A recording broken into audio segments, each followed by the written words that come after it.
Hello there, Santi, your coach here for today. And this is another video on soul growth wellness. And today we're going to be talking about how do you know if you're in a bad relationship. And first, start off, if you're having issues with abuse, either physically or verbally, or both, you leave straight away. There's simply no compromise there. The person who is abusing you needs to know that there are consequences to their actions. So if you're not in a position to actually hold them accountable from a legal standpoint, you make them accountable by taking yourself out of the equation altogether. And I want to make it very clear. I already know that that is not an easy thing to do. There are a lot of psychological issues with that. But if you're in that situation, please know that you are worth it. If you have children in that situation, know that they are worth it. And know that you all are all worth it together to leave. And if you need any help with that, I'll include some resources in the post. Okay? But I just want to get that out the way because a lot of people, of course, wonder what bad relationships are. And for ones that are very obviously where something is just incredibly toxic, you just leave it alone. Go about your business. In reference to other things that are not so obvious, one of the things I like to say is that we're hurtful creatures sometimes as human beings. When we're angry, when we're feeling protected, defensive, or anything like that, we're liable to say hurtful things. So it doesn't necessarily mean that a relationship is abusive if, for instance, you all say hurtful things to each other from time to time. It is, however, still a toxic situation and probably a bad relationship if you are having that happen all the time, just about every day, all day. So that's something else to take into consideration. Sometimes hurtful things pop up, but it doesn't mean that that spells the end of the relationship either. It really also depends on your tolerance level for something like that, and if you all think you can change together. But some signs that I have for if you're in a bad relationship, they may not seem again very obvious, but I do have three of them. The first one is feeling unheard and feeling that your needs are not being taken into consideration. It's something that I come across a lot with relationships is feeling that your partner doesn't literally doesn't hear you. Like, you'll say something maybe in three or four or five or 10 arguments, and you still feel like they're not understanding me, they're not hearing me. They just don't seem to get it, what it is that I'm trying to say. And when they're not taking your needs into consideration, when your partner isn't doing that for you, it can feel very lonely. And not just lonely, but it can just feel very dismissive and very ultimately demoralizing. So if you're feeling unheard and if you're feeling that your needs are not being taken into account, and those needs include lots of things. We're talking about issues maybe with finances. We're talking about issues in terms of socializing in your overall family or structure life. We're talking about needs in terms of the actual context of the relationship, intimacy, and not just talking about sexuality, but also, how close you all feel together, how familiar you feel with each other, how vulnerable you all feel with each other, or the level of comfort that you feel in that vulnerability. So if you're not feeling heard and your needs are not being taken into consideration, and it's happening repeatedly, that's one sign that you're in a bad relationship. A second sign that you're in a bad relationship is if you're being gaslighted and your opinions are minimalized.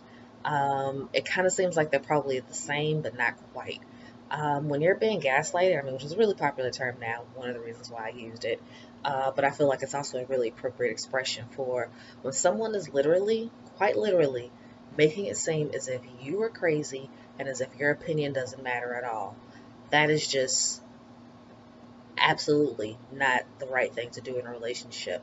And I again would say, if you're talking about it from an objective standpoint, you could have a partner that is maybe saying something that, from a rational or logical standpoint, doesn't sound particularly appropriate or, sounds a little crazy. Like, I think we need to, go run off into the woods, with a shotgun, and live there for 3 weeks. Like, yeah, that seems like really bizarre if you live in the city and you all both have jobs, right?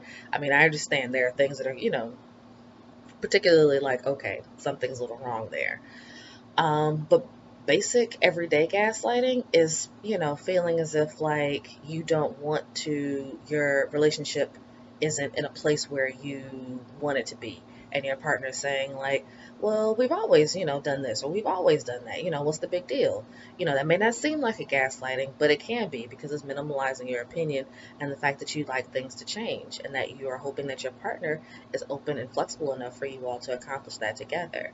Gaslighting also can be like really, really big, obvious things, like, when you're in an argument and your partner decides to say something to you like, well, remember the time that cheated on me, which is a big one if you all are still together for that. Or remember that one time that, you completely lost it, at a funeral and embarrassed me in front of my family. Why are you bringing up a level of guilt about something like that? If it's a situation that has already been taken care of, if it's in the past, then you leave it alone. So there are a lot of, examples of being gaslighted, but people oftentimes do the gaslighting to minimize the opinions of their partner.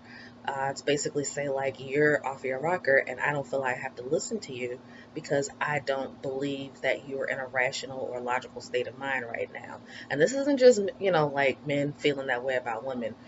Women plenty of times do the same thing to men too. I mean, I'd probably say there's more of a gender dynamic in the opposite direction, but it still happens. So I just like to, put that in the air. And then the third one, in terms of if you're in a bad relationship, is you're feeling unsupported in everyday life, and particularly during major challenges.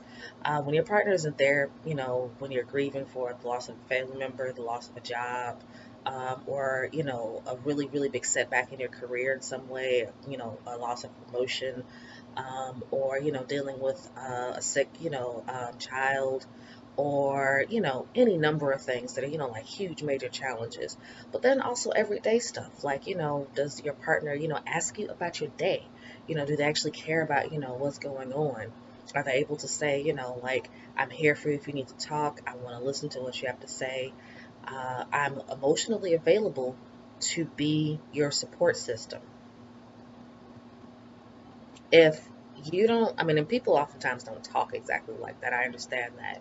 But if you're not getting anything like that in a relationship, or that, if you're not feeling that way, that those words that I just said are happening in your relationship, feeling that your partner's emotionally available, feeling that, you're supported, that someone is there to catch you if you fall, someone is there to, be a shoulder to cry on, or just again in terms of like support, like, if you're a person who's, really big into your career and you want to feel like someone is supporting you in that, that's a really, big idea, is that you don't want to feel like someone is trying to, you know, shit on your parade, and particularly not your partner.